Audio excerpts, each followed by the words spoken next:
വയനാട്ടിലും കർണാടകയിലും ഇഞ്ചി കൃഷി ചെയ്ത കർഷകർക്ക് ഇത്തവണ നല്ല വിളവ് ലഭിച്ചിരുന്നു.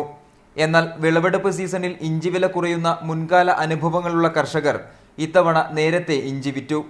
60 കിലോയുള്ള ഒരു ചാക്കിന് 9,000 രൂപ വരെയാണ് ഈ സീസണിൽ വില ഉയർന്നത്. നിലവിൽ 6,500 രൂപയാണ് വില. ഹെക്ടർ കണക്കിന് സ്ഥലത്ത് കൃഷി ചെയ്ത കർഷകർക്ക് പോലും വില വർധനവ് നേരത്തെ മനസ്സിലാക്കാൻ കഴിഞ്ഞില്ല. 2,000 മുതൽ 3,000 രൂപ വരെ വിലയ്ക്കാണ് പലരും ഇത്തവണ ഇഞ്ചി വിറ്റത്. കർഷകന് വിലയുടെ വ്യത്യാസങ്ങൾ മനസ്സിലാക്കാനുള്ള ഒരു സംവിധാനം കാർഷിക മേഖലയിൽ സർക്കാർ ഏർപ്പെടുത്തുന്നില്ല. ഇങ്ങനെ വില കയറുമെന്നുള്ള ഒരു അവസ്ഥ കർഷകന് ബോധ്യപ്പെടുത്തി കഴിഞ്ഞാൽ കർഷകൻ ഈ കൃഷി ചെയ്ത ഇഞ്ചിയെല്ലാം പിടിച്ചു നിർത്തുമായിരുന്നു. പക്ഷെ അങ്ങനെ ഒരു സംവിധാനം കേരളത്തിൽ ഉണ്ടായിട്ടില്ല.